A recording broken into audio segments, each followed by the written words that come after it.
런너 유인은 뭐 4월달부터 6월달까지 이렇게 하시는데,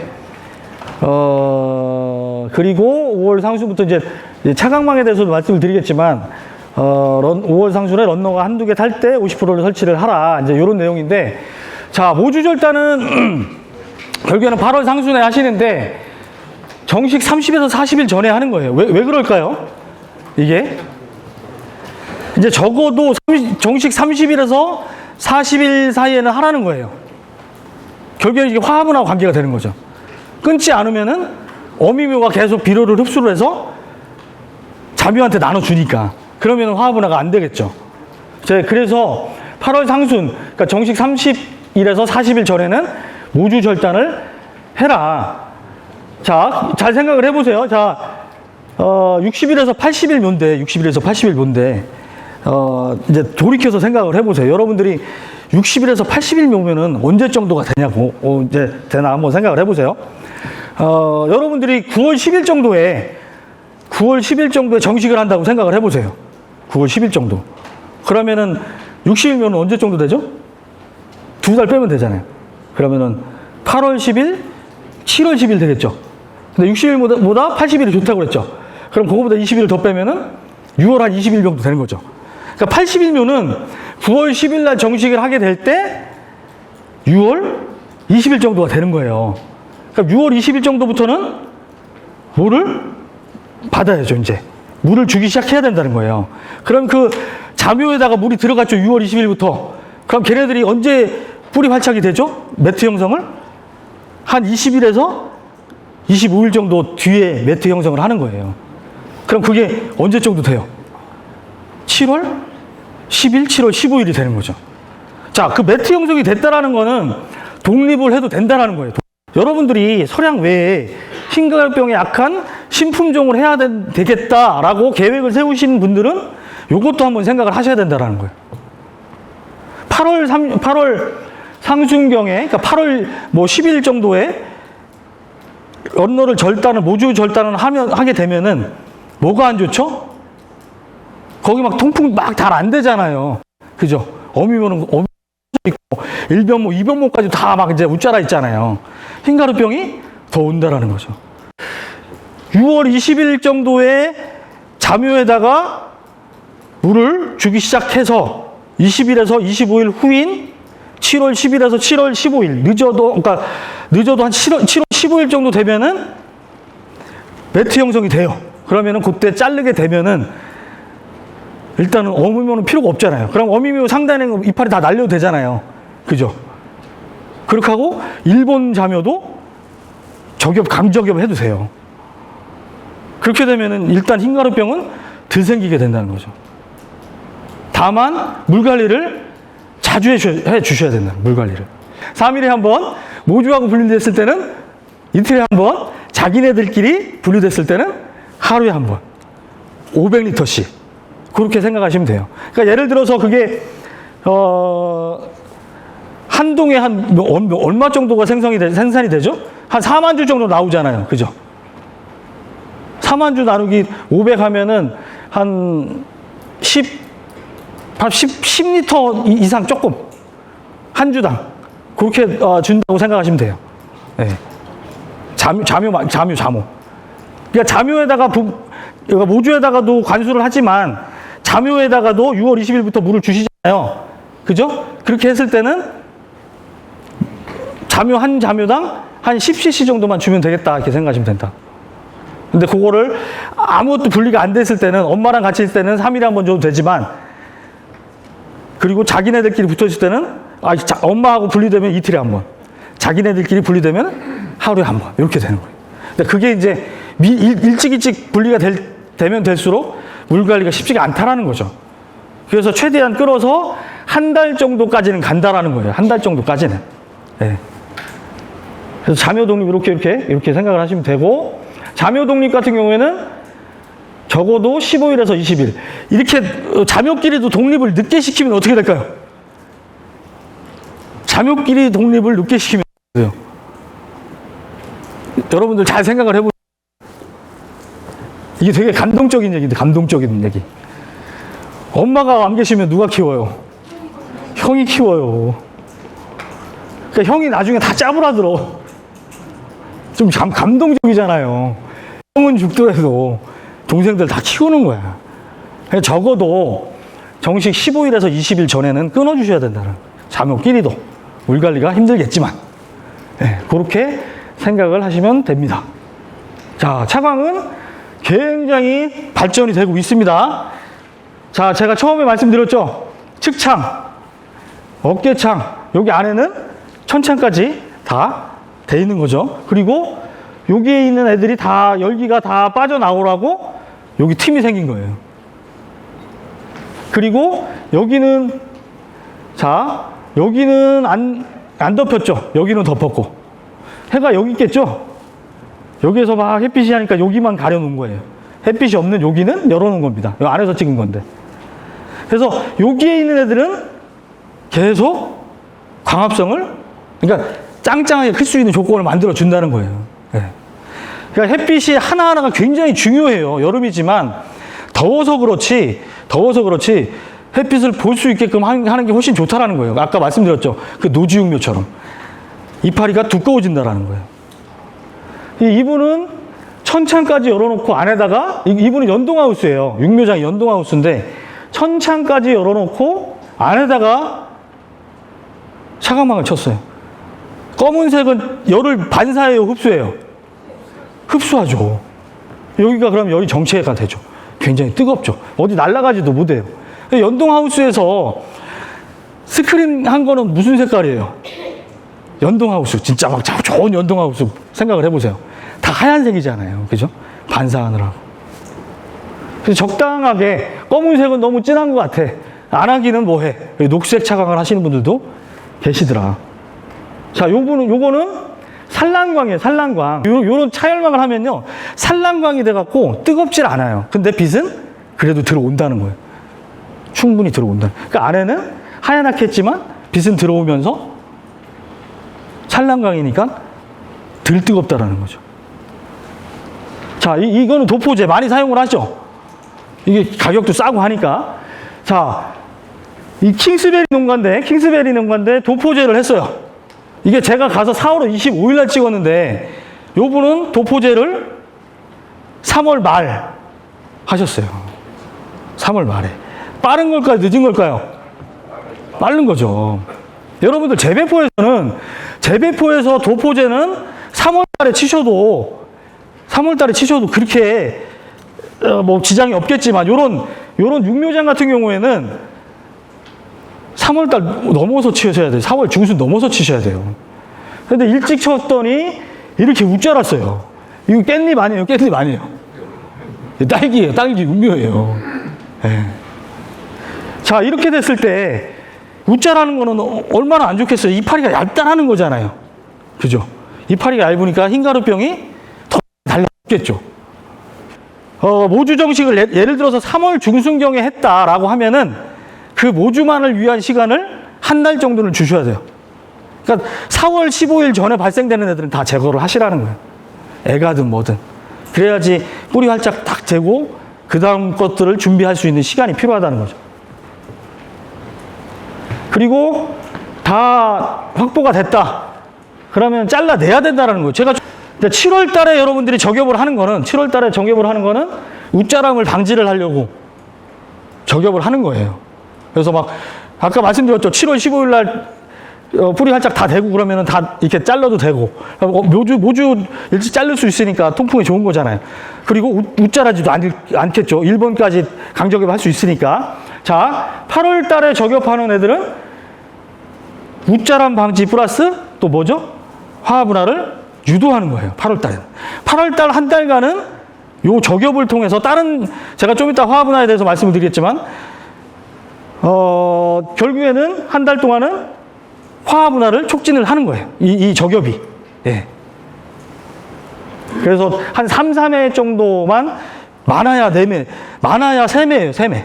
예. 그 정도만 가져가더라. 그리고 뭐 인상가리 같은 거 여러분들 많이 사용을 하시죠. 인상가리는 아마 재배하시면서도 요즘에는 많이 쓰는 방향이더라고요. 제가 좀 이따가 뭐 생식생장하고 영양생장에 대해서 말씀을 드리겠지만, 일단은 그렇게 웃자람 방지를 위해서 하고 있더라. 그리고 뭐 살림꾼 같은 경우 메트코나졸 요거는 흰가루병 약인데 융묘기 때 특히 이제 도장하는 그 킹스벨이나 이런 것들 때문에 많이 사용을 합니다. 그래서 메트코나졸 같은 경우는 이제 흰가루병 약이고 원래는 3,000배예요. 3,000배. 3,000배면은 한 발에 6.7cc 타는 거예요. 6.7cc 정도 타는데 그 정도 해서 뿌리면은 세입 발생이 한 보름 정도 주춤해요. 보름 정도. 그런데 여러분들한테 추천하는 양은 6.7cc가 아니고 한 4.4cc가 4,500배거든요. 그 정도. 4,500배 정도 뿌리시면은 한 일주일 정도 시간을 버는 거죠. 요 잎 발생하는 거를. 수박고 같은 경우에는 사용하지 마세요. 이거는 등록도 안 돼 있어요. 예전에 이거를 많이 사용했었어요. 이거는 40일 가요. 많이 가면 한 2달 가요. 그러니까 심어놓기 전에 정식 한 20일 전에 이런 거 뿌리면은 재배포에서 그냥 깔아져 있어요. 그리고 이분은 은진에서 귀농하신 분인데, 은진에 귀농하신 분인데, 이 실바코를 친 거예요. 정식 한 20일 전인가 실바코를 쳐갖고, 아예 깔아져 있어요. 깔아져 있어. 당당하게 이제, 여기 뭐 치셨어요? 이게 실바코 쳤다고. 네. 이제 모르셔서 한 거죠. 이게 누가 이거 치면은 이게 안 큰다더라. 이제 그것만 듣고서 치신 건데. 자, 이렇게 해서 이런 것들은 쭉 읽어보시면 되고, 이렇게 다 이파리를 잘라버린다. 그 인상가리 같은 경우에는 한 2번 정도, 7월 하순이나 8월 중순, 뭐 많아야 3번인데 3번을 치시게 되면은 3번 치시게 되면은 이파리가 경화돼요. 경화된다는 건 뭐죠? 딱딱해진다는 거예요. 딱딱해지면은 이렇게 치면 부러져요. 네. 질소 흡수가 잘 안 돼요. 인상가리 결국에는 여러분들이 화합을 시키기 위해서 인상가리를 친다는 거는 질소 흡수량을 떨어뜨린다는 거예요. 떨어뜨린다는 거죠. 질소 흡수량이 떨어지니까 당연히 말랑말랑하지 않고 딱딱해지는 거죠. 자, 삽식육묘 잠깐 말씀을 드릴게요. 이거 삽수를 채취를 한 거예요. 여러분들 삽식육묘 하시는 분 계신가요, 지금? 계세요. 삽식육묘 하시는 분들, 네. 삽식육묘 하시는 분들, 지금 젊으신 분들은 아마 삽식육묘에 메리트가 있다고 생각을 하실 거예요. 메리트 있어요.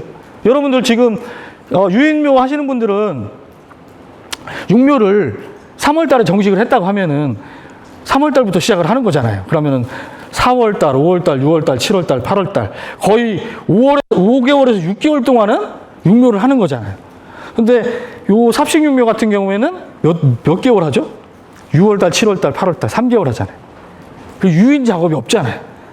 굉장히 메리트가 있는 거죠. 근데 묘 소질이 약간 이제 떨어질 수가 있는데 더 큰 장점은 뭐냐면은 일시체묘가 된다는 거예요. 일시체묘. 일시체묘가 된다는 건 뭐죠? 묘령이 똑같다라는 거예요.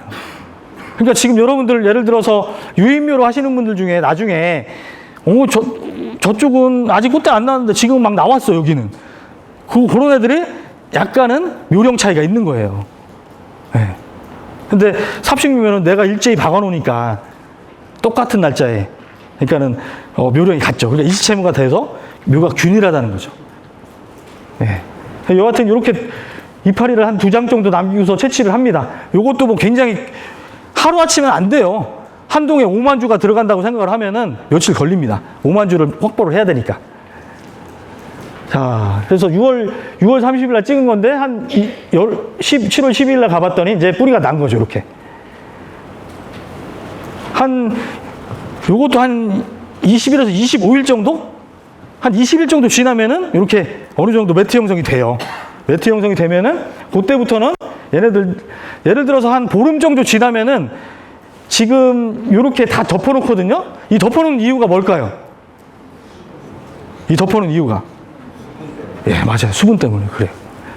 밑에서 바람 못 들어가게 이렇게 다 빨래집게로 다 꼽아 놓은 거예요. 그렇게 하고서 바람 안 통하게 해놓고서 밑에다가 또 점적 호스로 물을 계속 주고 있습니다. 2-3번 정도. 계속 여기가 굉장히 습하겠죠. 그래서 한 보름 정도 지나면 약간 걷어줘요. 좀 저기 숨구멍 보라고. 그리고 20일 정도 지나면은 이제 걷는 거죠. 그래서 이제 삽수는 뭐 저장 온도는 한 3도 정도. 이제 하루아침에 다 못 하니까 삽수를 채취를 해서 한 3도씨 정도에서 보관을 한다. 한 5일 정도가 가장 좋더라. 그런 내용입니다. 한 열흘 정도 해도 활착률 보면은 94%는 활착이 되더라. 그리고 잎을 다 제거하지 말고 한 매나 두 매 정도 남겼을 때 활착률이 가장 좋더라. 이제 그런 내용입니다. 자, 요게 뭘까요, 요거 부여에서 찍은 건데, 부여 엽채류 농장이에요. 엽채류 농장인데, 요게 결국에는 이것 저희가 이제 실험한 게 있어요. 특허까지 낸 게 있어요. 예전에 한 12년 정도 된 것 같은데, 여기 이제 이 스티로폴에다가 구멍이 똥 뚫어져 있어요. 그럼 거기다가 요런 거를 꼽아 놓는 거예요. 이게 길게 해갖고 구멍에다 집어넣는 거예요. 이게 펴지니까 안 빠져요. 그러니까 물을 계속 지하수로 계속 공급을, 여기가 밑에 이제 스프링클러가 있는 거예요. 그럼 이렇게 계속 지하수로 공급을 하는 거죠. 그럼 뿌리가 굉장히 좋습니다. 그리고 뭐가 좋을까요? 이게 딸기에는 화합은화 끝내줍니다. 화합은화 끝내주겠죠. 이 온도가 얼마나 좋겠어요, 이게. 온도가. 좀 전에 말씀드렸던 화합은화 온도가 몇 도부터 몇 도죠? 10도에서 25도까지잖아요. 그럼 한 15도는 만들어줄 수 있다는 거예요, 여기서. 결국에는 얘네들은 생장점에서 온도를 감지를 하는데, 결국에는 여기 이 부분이 생장점이잖아요. 공간 온도를 잡아주는 게 아니고 생장점 온도가 더 중요한 거예요. 자, 화합은화는 이제 화합은화를 이제 말씀을 드리면은, 자, 화합은화는 잎을 형성하는 생장점이 꽃눈을 형성을 하는 겁니다. 그런데 화합은화를 시키는 것들은 뭐가 있냐면은 온도, 일장, 시엔율. 그러니까 시엔율이 이제 질소 비율이 들어가는 거예요. 그리고 묘령, 이런 것들이 들어가요. 가장 중요한 게 뭘까요? 여기서. 온도하고 일장이 중요해요. 사실 이것도 쭉 이 원리를 이렇게 말씀을 드리려면은 굉장히 길은데, 그냥 답만 말씀을 드리면은, 일장으로 얘네들이, 겨울이 오는 느끼는 거예요. 겨울이 오는 거를. 일장은 겨울이 오는 걸 느껴요, 얘네들이. 일장은 어디서 느낄까요? 햇빛이 짧고 길다는 거는 어디서 느낄까요? 예, 잎에서 느껴요. 온도는 어디서 느껴요? 관부에서, 생장점에서 느끼는 거예요. 그러니까는 햇빛이 짧아졌다 하잖아요. 이파리에서 느끼는 거예요. 이파리에서 느껴서 그때부터 야, 겨울이 오는구나 라고 생각을 하는 거예요. 그렇게 하고 나서 이 저온이라는 게 계속 누적되면서 화합은화가 이루어지는 거예요. 굉장히 이게 과학적으로 말씀을 드리면은 되게 신기한 게 많은데 그냥 오늘 그냥 넘어갈게요. 일단은 일장은 잎에서 느끼고, 일장은 잎에서 느끼고, 온도에 의해서 화합은화 계속 이루어지는 거예요. 그리고 시엔율이 있고 묘령이 있습니다. 자, 요게 생장점이에요. 그러니까 여러분들이 화합은화 검경해 주세요 하고서 갖고 오시면은 저희가 여기에 있는 생장점을 보는 거예요. 이렇게 현미경으로. 네. 저 같은 경우는 이제 손 떨려 갖고 오다고 나이 들어서 이제 젊은 유능한 직원들이 하고 있습니다. 그렇게 해서 이렇게 거기서 채취를 해서 요거는 전자 현미경으로 본 거예요. 네. 그래서 자, 촉진 온도는 10도에서 25도인데, 자, 25도에서 화합은화가 이루어지면 며칠 정도 걸릴까요? 25도씨면 한 40일 정도 걸린대요. 10도씨면은 한 보름 정도. 근데 여러분들 10도씨 맞춰줄 수 없잖아요. 여름에. 못 맞춰주잖아요. 그죠? 그런데 이거는 사마방 문화 때는 뭐 이거 내가 하기 싫어도 되잖아요. 그러니까 여러분들이 결국에는 1하방, 2하방까지의 작업들이 다 몰쳐 있어요. 저겹은 왜 언제까지 몇 개를 해야 되고, 이 씨는 언제 어떻게 높여야 되고, 이런 것들이 다 2하방까지예요. 그 전까지만 주의하시면은 그 이후에는 2하방까지 분화가 되면 3하방은 자연적으로 되잖아요. 자연적으로 3하방 분화될 때는 6온도 되잖아요. 그죠? 그러니까 결국에는 질소라는 거, 이 시에는 상대값이에요. 상대값. 절대값 아니에요. 절대값이 아니에요. 절대값은 단일에 의해서 이루어지는 저온이에요. 요거는 절대값이에요. 이거는 뭐 질소를 아무리 끊고 막 해도 이거 그 온도가 높아버리면 잘 안 돼요. 그러니까는 저온 단일이 절대값이라는 거죠. 그리고 그 다음으로 충족을 해줘야 되는 게 질소입니다. 예. 여하튼 이런 것들을 맞춰줘야 되고, 자, 그래서 8월달 2023년 8월 기온을 봤더니 빨간 게 최고, 요거 뭐죠? 파란 게 평균, 하얀 게 최저예요. 그러니까 평균 기온 보면은 다 25도씨 이상이에요. 요거 하루만 빼놓고 한 달 내내. 평균도 막 거의 25도씨 막 다 넘어가요. 이때는 화합을 안 되죠, 잘. 이때는 어떻게 해줘야 되죠? 질소도 끊고 막 이렇게 해줘야 된다는 거죠. 어쩔 수 없이. 그런데 요 범위가, 파란 게, 20도씨 내외로 들어와 버리면은 질소는 아예 의미는 없지는 않겠지만 덜 중요해진다는 거예요. 덜 중요해진다는 거예요. 그러니까 지금 여러분들 비료 많이 주잖아요. 배드에 또, 얼마나 또 비료가 많이 쌓여 있겠어요. 그동안 많이 줬으니까. 그리고 계속 빨아먹잖아요. 그런데도 사마박 나오잖아요. 예. 결국에는 질소는 절대값이 아니고 상대값이십니다. 상대값. 자, 8월 25일 날 공간 온도가 35도일 때 배지 온도를 체크를 해봤어요. 배지 온도. 28도. 이때 화합이나 돼요, 안 돼요? 안 되죠. 예. 이거보다 더 낮춰줘야 된다는 거예요. 그러니까 8월 25일 날도 사실은 높긴 해요, 요즘에는. 그런데 자연 상태에서는 9월 25일 정도 되면은, 그러니까 노지에다가 놔도 화합은안은 됩니다. 그냥. 자연 상태에서는. 자, 그렇기 때문에 여러분들, 이게 온도를 이렇게 공간 온도도 공간 온도가 낮으면 당연히 배드 온도는 낮아지겠죠. 그런데 그거는 한계가 있으니까 배드 온도를 낮추게 하기 위해서 냉주 처리를 하는 거예요. 이거 사업에 들어갔었어요, 사업에.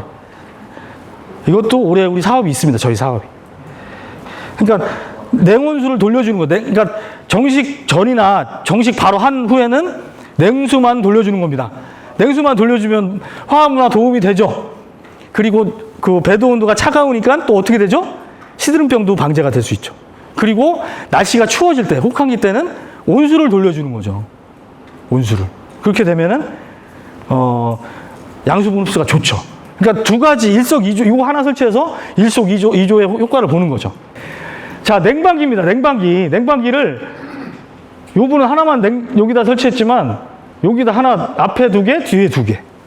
냉방기를 돌리는 집도 있더라. 그래서 화합을 시키는 집도 있더라. 이렇게 보시면 되고, 요거는 제가 좀 이따 다시 말씀드릴게요. 여하튼 온도에 대해서 말씀을 드렸고, 그리고 화합이나 촉진을 하는 데는 또 단일이 필요합니다. 단일이라는 거는 그러니까 하루 햇빛을 8시간 정도만 보게 하면 좋다라는 거예요. 근데 그거 되나? 안 되지. 햇빛 짧게 하는 게 제 맘대로 되나요? 못하지? 못하잖아요. 대부분 제가 하여튼 8시간 이내로 일정을 맞춰주면 좋은데, 그래서 여러분들이 이런 차광망을 활용을 하는 겁니다. 진한 차광망을 활용을 하는 거예요. 그러니까 여기다가 한 5월 상순에는 한 50%짜리 쳤다가 7월 상순에는 30%짜리 얹는 거죠. 그래서 좀 더 어둡게 만들어 주는 거예요. 자, 그리고 탄질률이라고 해서 탄소하고 질소의 비율이에요. 여러분들 광합성을 하면은 그 광합성 한 거를 어디다 내린다고 그랬죠, 아까? 열매하고 관부로 내린다고 그랬죠. 근데 육묘기 때 열매 없잖아요. 그럼 어디로 가요? 다 관부로 가요. 관부, 뿌리로 가요. 그러면은 그게 뭐냐면은 탄소예요. 탄수화물. 여러분 다 많은 건데, 그 탄소가 많으면 많을수록, 그리고 질소가 적으면 적을수록 화합문화가 잘 된다는 거예요. 그래서 그게 CN율이에요. CN율이 높으면 높을수록 화합문화가 잘 됩니다. 그죠? C가 분자고 N이 분모니까, 질소가 이제 밑에 있는 애들이니까 밑에 있는 애들이 더 이제 적으면 적을수록 CN율이 높아지는 거죠. 그러니까는 광합성도 충분한 광합성이 필요한 거예요. 여러분들이 질소도 끊어야 되겠지만. 자, 그래서 탄수화물을 양을 늘리고 또 뿌리는 질소를 흡수를 해서 어디로 보내요? 이파리로 보내요. 그러니까 질소가 많으면 많을수록 화합은 안 된다고 그랬죠. 그럼 이파리가 많으면 많을수록 분리하는 거잖아요. 그러니까 여러분들이 저격을 하는 거예요. 그래서 저격을 뭐 한 장도 안 남겨놓으면 얘네 죽으니까 한 두 장 반에서 세 장 정도만 가져가는 거예요. 그럼 질소량이 떨어지니까.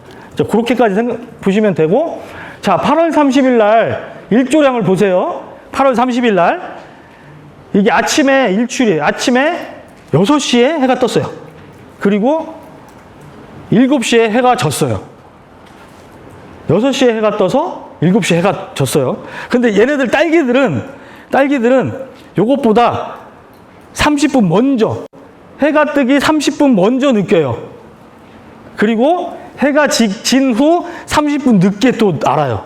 그러니까 결국에는 딸기한테는 5시 반에 해가 뜬 거고 7시 반에 해가 진 거예요. 근데 일단은 언제부터 이게 차광을 해줘야 되냐면 한 5시부터 해주는 거예요. 5시부터. 그러니까 제가 이제 좀 이따가 이제 그 사진을 보여드리겠는데, 그 사진을 보여드리면서 요런 것들 차광을 세게 해주는 거 있잖아요. 그게 요 5시부터 해주고 또 8시까지 해주는 거예요. 그럼 거의 8시간이 맞아요. 네. 그러니까 일찍 차광망을 해주고 또 늦게까지 닫아 놓는 거죠. 이런 것들 차광으로 일조량을 조절을 할 때 이런 것들도 차광으로 일조량을 조절할 수가 있거든요. 진하게 하니까. 그런 것들은 그 시기에 더 세게 해준다는 거죠. 이것도 지금 보면은 한 4시 반이나 5시 정도에 아직 해가 많이 있을 때 이렇게 차광을 해주는 거예요. 그리고 아침 8시까지 해주는 거죠. 자, 그리고 묘령 같은 경우에는 아까 말씀드렸죠. 묘령은 그렇게 중요하진 않지만 기본적인 묘령은 가지고 가셔야 된다는 거예요. 그게 한 60일 이상 가져가야지 안정적으로 화합분화가 된다라는 겁니다. 자, 지금 화합분화 단계를 보면은 미분화는 0단계예요. 사실 요까지 와도 그러니까 여러분들이 이제 저희한테 화합분화 검경해 주세요 하고서 갖고 오면은 요렇게 보는데 사실 요 정도가 되잖아요. 요게 잘 안 보일 거예요. 요게 화합분화가 된 게 아니고 요 밑에 요렇게 평탄하게 생겼다가 이렇게 볼록볼록 올라와요. 근데 요때는 사실 잘 몰라요. 그러니까 제가 어떻게 말씀드리냐면 요때는 여러분들 애 있잖아요. 애 초음파 같은 거 보잖아요. 안 보여 이렇게 얘기해 주잖아요. 보여 안 보여 이거를 1개월만 얘기 못 하잖아요. 그죠? 한 3개월인가? 이렇게 지나가야지 이제 알잖아요. 요것도 마찬가지예요. 요 시기가 지나가야지 완벽하게 분화 쪽으로 가는 거예요. 꽂는 분화가. 그러니까 요쯤 되면은 잘 몰라요. 그래서 사실은 이게 저온 단일이 계속 이루어지면은 정방향으로 화합분화가 되는데 이러다가 갑자기 날씨가 팍 뜨거워지거나 뭐 질소가 확 어떤 계기에서 들어오거나 하면은 다시 2% 돌아설 수가 있다라는 거죠. 네. 그리고 화합분화 딸기가 힘든 게 요거 때문에 그런 거예요. 화합분화가. 딸기가 화합분화 때문에 힘들죠. 그러니까 결국에는 화합분화를 촉진시키는 것들이 화학 발육을 촉진하는 거하고 반대입니다. 반대. 자, 지금 이거를 일화방이라고 생각을 해보세요. 그러니까 이게 일화방, 화합방. 그러니까 요게 시기가 9월 말에서 10월 초가 되는 거예요. 그러니까 여러분들이 정식을 했어요. 정식을 하고 나서 조건이 뭐냐면 정식할 때 화합분화가 됐다고 생각하고 정식을 하죠. 그럼 9월 10일 날 화합분화가 됐다라고 하고서 정식을 하면은 걔네들이 언제 출래가 되죠? 한 달 정도 걸려요. 뭐 28일에서 34일 사이에 평균 잡아서 한 달 정도가 걸려요. 그러면 그게 10월 10일이거든요.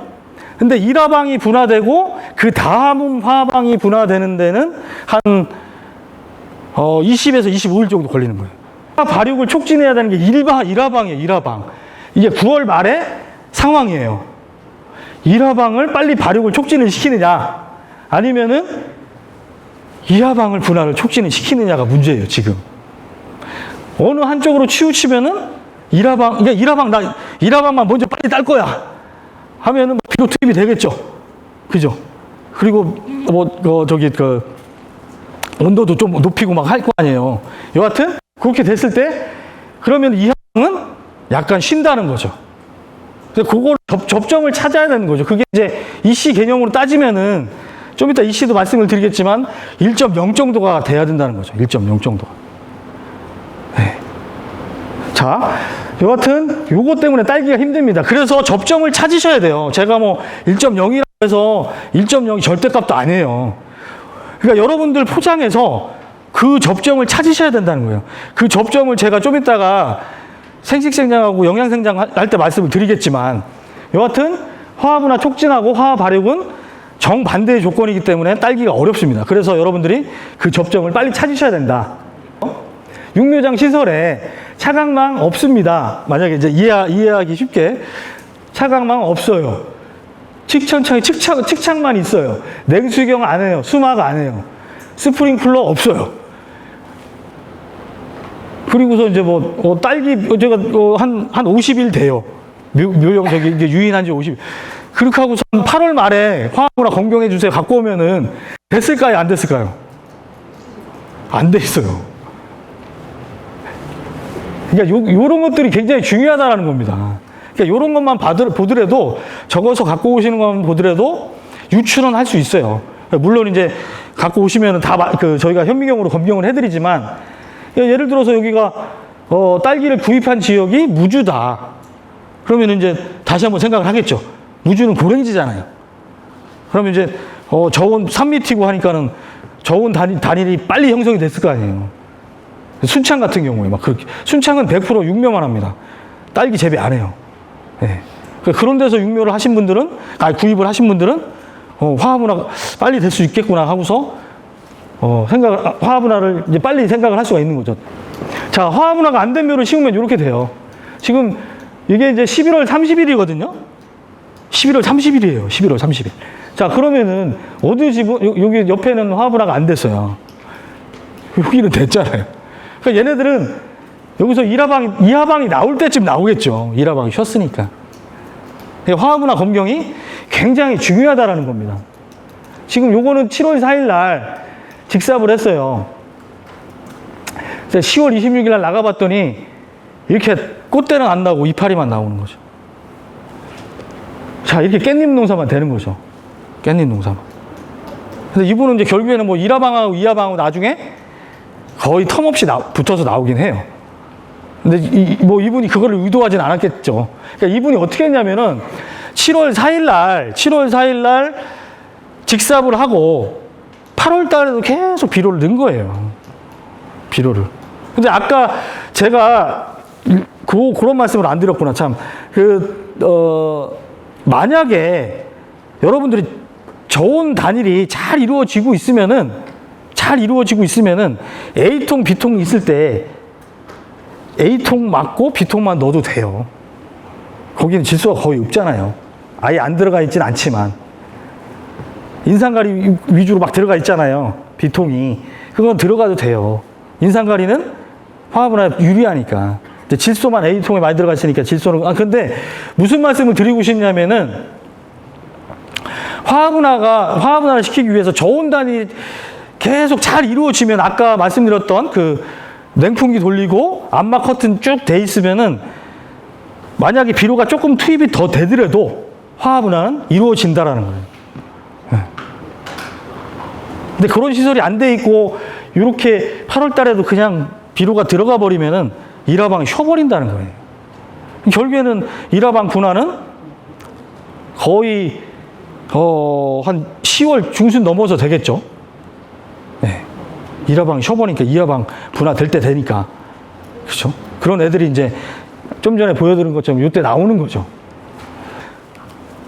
딸기 뿌리는 직근하고, 그러니까 굵은 뿌리를 직근이라고 그러고 얇은 뿌리를 채근이라고 해요. 그러면은 굵은 뿌리가 있고 얇은 뿌리가 있잖아요. 그러면은 여러분들이 정식을 하고 처음에 나오는 애들이 굵은 뿌리예요. 그러니까 굵은 뿌리 역할이 뭐냐면은, 굵은 뿌리 역할이, 그, 당을 저장을 한다고 말씀을 드렸죠. 광합성을 해서 이파리에 저장했다가 밑으로 내리는 거예요. 그렇게 해서 직근이 많으면, 굵은 뿌리가 많으면 많을수록 저장량물이 많아지는 거예요. 다람쥐로 따지면은 도토리 많이 갖고 온 거예요. 네. 그렇게 해서 많이 갖고 있다가 겨울에 힘들 때 쓰는 거예요. 그때그때 막 써요. 그리고 어떤 역할을 하냐면은 이거를 상토를 끌어당겨서 자리 잡는 거예요. 삿바우리 당기듯이. 그 두 가지 역할을 합니다. 그리고 그 다음에 나오는 애들이 얇은 뿌리 애들이죠. 그 얇은 뿌리 애들은 양수분을 흡수하는 애들이에요. 그러니까 굵은 뿌리를 많이 나오게 하려면은 물을 많이 줘야 될까요? 적게 줘야 될까요?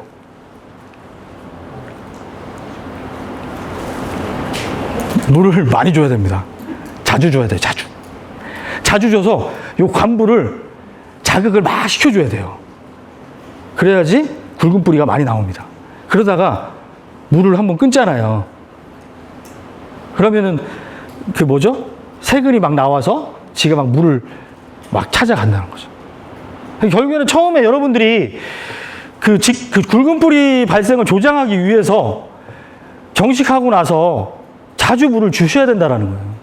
자주 물을 주셔야 된다는 게, 자주 물을 준다는 게 어떤 게 또 유리하냐면은 굵은 뿌리 발생 플러스 관부를 또 시원하게 할 수가 있는 거죠. 그죠? 관부를 시원하게 하면 또 뭐가 되죠? 화합분화에도 유리할 수가 있다는 거죠. 자, 정식 후에 이제 쭉 보면은 차강률은 한 55% 정도 쓰는데, 요새는 이제 육묘장보다 정식 포장이 화합분화 시키기에 유리하니까 화합분화가 상관없이 정식을 먼저 하고 정식 포장해서 화합분화를 유도하시는 분들도 많이 늘어나고 있죠. 그죠? 이런 것들도 다 돼 있잖아요. 다겹보온 커튼을 활용을 해서 정식 한 다음에 11시부터 그러니까 4시까지 날 뜨거울 때 이렇게 하면 시원하잖아요. 그리고 결국에는 뭐 양분 조절도 내가 할 수가 있고, 그죠? 그리고 또 뭘 할 수가 있죠? 시원하게 간물을 시원하게 할 수도 있는 거잖아요. 그러니까 여러 가지 재배 포장에서 여러 가지 해줄 수 있는 것들이 많다라는 거죠. 요즘 재배 포장은. 그러니까 예전에 토경으로 할 때야 화합분화를 꼭 검경하고서 했을 수밖에 없잖아요. 미끄럼 주고 끝나니까. 그리고 내가 어떻게 해줄 수가 없잖아. 그러니까는 그냥 거기서 단근을 시켜서 정식을 한다거나 아니면 상토를 털어서 정식을 한다거나 이제 그런 방법. 굉장히 이제 지금으로 따지면 소극적인 방법밖에 없었죠. 지금은 정식 포장해서 할 수 있는 게 굉장히 많이 늘어났다라는 거죠. 정식 시기는 어떻게 보면은 그게 중요하게 되진 않은 거죠.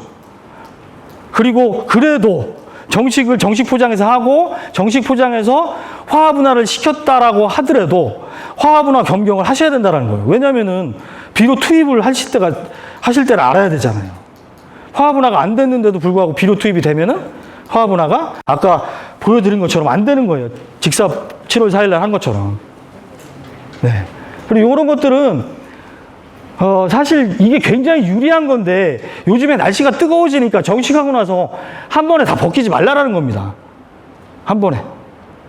이게 어차피 뭐 2, 3중이야 갈 때가 매일면 가는 게 좋지만 하나씩 가는 게 더 유리하다는 거죠, 요즘에는. 자, 서량 생육단계 요거 보세요. 이씨하고 이씨 저기 그 물관리 방법인데, 자, 정식하고 나서 요거 먼저 말씀을 드려야겠네. 자, 여러분들 버퍼링이 있고, 포습이 있고, 버퍼링이 결국에는 비료를 먹인다는 거예요. 비료를 먹인다는 거. 그리고 여러분들 좀 전에, 태양열 소독, 메탄 소독 하고서 어떻게 하라고, 가스 쭉 빼내라고 했죠. 그리고 염소계열 쓰더라도 다 빼내라고 그랬잖아요. 그래서 충분히 물로 다 빼내셔야 돼요. 쭉 다 빼내시는 게 어떻게 보면은 물을 먹이는 걸 수도 있어요. 자, 그런 것도 있지만 여하튼 버퍼링이라는 거는 양분을 먹이는 거예요. 그러니까 특히 세상소를 쓰시는 분들은 더 중요하죠. 자, 물을 계속 가스 빼내라고 물을 막 계속 내렸으면 거기에 있던 염류는 다 빠져나가겠죠. 많이 대부분 빠져나갔을 거 아니에요. 그러면은 다시 비료를 먹인다면은 특히 새상토 같은 경우에는 비료 안 먹이잖아요? 그럼 정식하고 나서 어떻게 되겠어요? 비료 줘요, 안 줘요? 딸기한테? 자기네들이 먼저 먹어요. 자기네들이 먼저 먹고 남는 애들이 딸기가 먹는 거예요. 그러니까 이 버퍼링, 양분을 흡착시키는 작업은 굉장히 중요하다는 겁니다. 그래서 어떤 분들은 뭐 1.2까지 먹이고 막 이렇게 3일 내내 막 이렇게 먹이고 하죠. 뭐 하루에 뭐 8분씩 먹이고 막 이렇게 그런 방법들이 있잖아요. 자, 그렇게 하고 나서 자, 요때가 이하방 분학이라는 거예요. 요때. 아까 제가 그렇게 말씀을 드렸죠. 그래서 이 씨를 이렇게 1.2로 못 올리고 있다가 출래가 되면서 출래가 됐다라고 하면은 야, 그래도 이하방이 됐다라고 생각을 하는 거예요. 그럼 요때부터는 이제 마음이 좀 편해지는 거죠. 비료에 대해서는. 비료를 조금 먹여도 그래서 1.2로 올리는 거죠. 이거는 절대값이 아니에요. 이거 정답 아니니까 그냥 권장사항이라고 생각하고 이런 기준점을 잡고서 하라는 거예요. 여러분들한테. 9월 4일 날 정식을 했는데 새상토에 버퍼링을 안 했어요. 새상토인데 버퍼링 안 하고 그리고 또 정식한 다음에 비료도 안 줬어요. 8일 동안. 그러니까 이분은 버퍼링도 안 하고 그러니까 버퍼링은 이제 잊어버렸을 수도 있고 몰랐을 수도 있고 아니면 시간이 없었을 수도 있고 여하튼 8일 동안 맹물을 줬다라는 거는 화합문화에 대해서 확신이 없었다는 거죠. 그죠? 그래서 정식을 9월 4일 날 일찍 하면서 나는 여기서 화합문화 시킬 거야. 이거잖아요. 그래서 8일 동안 맹물을 준 거죠. 그러면은 한 9월 12일 정도부터 비료가 들어갔겠죠. 비료가 들어갔는데 버퍼링을 안 해서 어떻게 됐겠어요? 상토가 먼저 먹는 거죠. 네. 그럼 여기 이제 화합문화가 돼서 화합문화가 됐는데도 불구하고 출래가 늦어지거나 아니면 새가 약해지거나 이렇게 되는 거죠. 그러니까 화합문화도 굉장히 중요하고 버퍼링도 굉장히 중요한 거예요. 자, 요거는 좀 전에 말씀드린 건데요. 자, 이제 정식 초기의 관수량은 50에서 80% 이상 빠져나오게 하라는 거예요. 그러니까 배부르게 먹이라는 거예요. 자, 요거 보세요. 하루에 9번씩 1리터씩 준 거예요. 하루에 5번씩 1리터. 하루에 3번씩 1리터. 그러니까 1리터씩 3번, 1리터씩 5번, 1리터씩 9번. 하루에 0.5cc씩 3번. 어디가 뿌리가 제일 많아요? 여기. 하루에 1리터씩 9번 준 데가 많이 나온다는 거예요. 제가 좀 전에 뭐 직근 발생에 대해서 말씀드린 거죠. 이렇게 처음에 정식하고 나서는 굉장히 많이 줘야 된다는 겁니다. 물을. 거의 반 이상 나오게끔 줘야 된다는 거예요. 그러다가 나중에는 점점 줄이라는 거죠. 저격 같은 경우에도 보면은 화방 출현해서 3, 4회 정도. 요때가 적이에요. 요때. 이하방 분화기. 그러니까 요때까지만 저기업을 조금 신경을 쓰고 요 이후부터는 조금씩 많이 남겨놔도 된다는 거예요. 점점 많이 남겨놔도 된다는 거죠. 그리고 나중에는 한 10장, 12장 남길 수 있으면 그렇게 남겨놔도 된다는 거예요. 제가 이제 하역고사 때문에 좀 이따가 다시 말씀을 드리겠지만 여하튼 화방 출현할 때까지는 한 4매 정도로 유지를 해서 이하방 분화도 유도를 하라. 근데 그 이후가 되면은 이제 저기업 작업은 일부러 하지는 말라는 거예요. 노엽처럼 깔아져 있는 애들만 하라는 겁니다. 자, 최초의 하엽 제거는 출래 직전에 하는데 그때까지는 못하니까 이런 애들은 육묘장에서 정식하게 하기 전에 제거를 하고 하라는 거예요. 얘네들은 이제 결국에는 양분만 빨아먹는 애들이죠. 얘네들은 의미가 없어요. 그리고 여기 얘가 붙어있는 자리로 새 뿌리가 나오고 새 잎이 나오는데 얘가 막고 있는 거잖아요. 민폐만 끼치는 거죠. 요것들을 다 제거를 해 주셔야 된다는 거예요. 육묘장에서. 귀찮지만. 네. 그래서 깔끔한 상태에서 정식을 해야 된다는 거죠.